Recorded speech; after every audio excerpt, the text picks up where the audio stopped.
What are you going to do when Democrats take control? Who are you going to make fun of? Well, I guess whoever screws up. I certainly didn't lack for material when Bill Clinton was in office. It's just that the things he was doing that I didn't agree with didn't rise to the level that they do in this administration.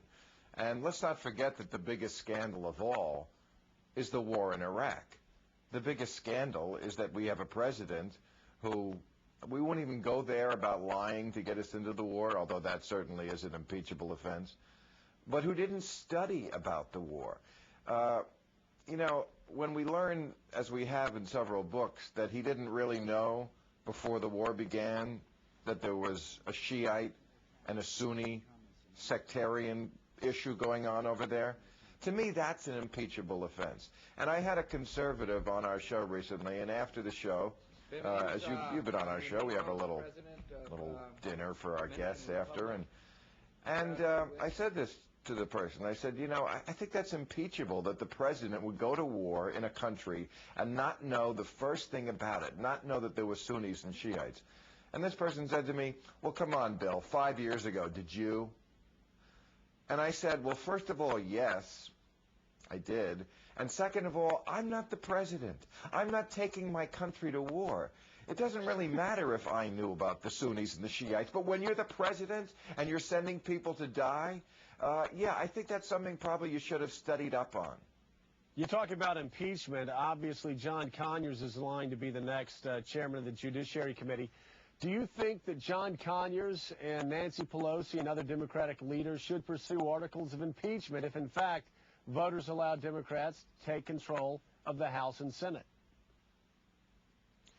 I do, even though I think it'll be a terrible distraction for the country, and even though he's only got 2 years left in office, I don't think you can allow the precedent of a president not only blatantly ignoring the Constitution and breaking constitutional law, but bragging about it. Arlen Specter, who is not exactly a flaming liberal, came out against the habeas corpus bill that the president just signed, and he said, I'm not going to support a bill that's blatantly unconstitutional and that goes back to Magna Carta in the year 1215. Well, that is Arlen Specter. That's Arlen Specter's opinion, though. Are you suggesting, like others have suggested, that with a stroke of a pen, George Bush has somehow abolished habeas corpus? Well, he sort of has, yes. Yes, you can disappear. No, he hasn't. Did well, we provide habeas bill, corpus? Well, but did we provide habeas corpus to Nazis that were captured in World War II or to Japanese imperial fighters in World War II? We have never extended habeas corpus to enemy combatants, have we? Yeah, but this goes well beyond enemy combatants. This Bush is the person who decides who's an enemy combatant, and he doesn't have to tell anybody. He doesn't have to report to anybody about anything. And, you know, again, the Democrats didn't stand up to him on this, didn't stand up to him on the torture bill. They said to John McCain, you go in there. You talk some sense into him. And they thought John McCain would stand. How do you impeach a Republican president for passing legislation that Democrats signed on to in large part, whether you're talking about the habeas corpus bill or whether you're talking about the wiretapping? And you know I'm more libertarian than conservative. I oppose most of these bills, but you can go back to the war. How do you impeach a president for starting a war that John Kerry, Hillary Clinton, and the Democratic majority supported?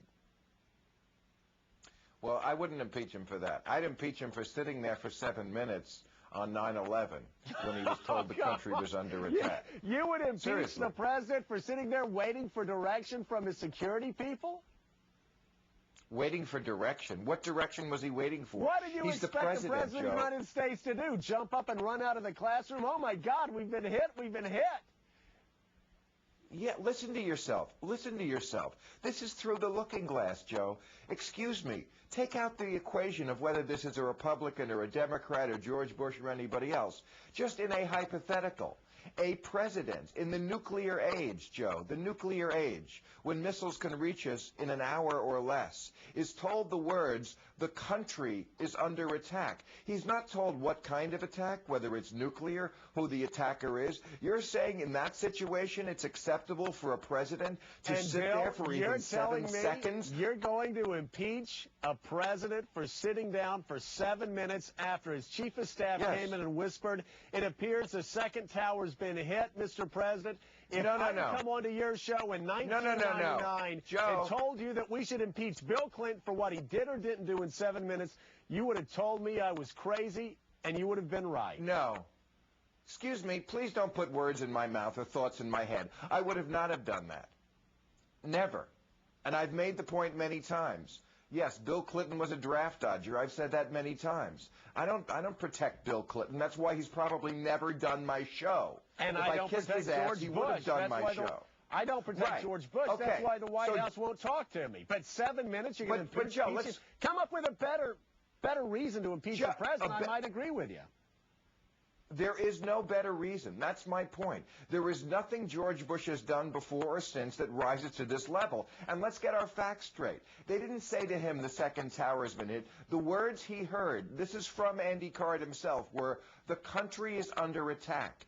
But when a president hears those words at that moment, he's not sure of the extent of the attack. And again, whether it's a nuclear attack, whether what went on before that his staff knows about is just the beginning of something. For you to defend a president, to sit there for even, as I say, 7 seconds, let alone 7 minutes in these circumstances, tells me that you're blinded as to who this man is and where your loyalties lie.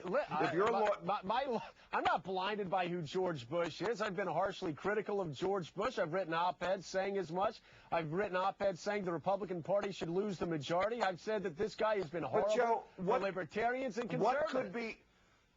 But let me ask you, what could be more important for a president of the United States to do than to react at that moment when he hears the words, the country is under attack? But nothing. Bill Maher, you and I do not know, and listen, I'm not one of these people that say, listen, we should bow down to the Wizard of Oz because we don't know what's going on behind that curtain. But you and I don't know what presidents, be they Republicans or Democrats, would be going through in that sort of situation. The first thing they're trying to figure out, if 2 buildings have been hit, if they're concerned about the president's own safety, is how do they secure the premises. We're talking about getting up and acting at the very moment we need the commander-in-chief the most. Even Sean Hannity agrees with me on this. Okay, well, I think that gives you a little perspective. That gives me all the perspective I need. Thanks so much for being with us. Greatly appreciate it.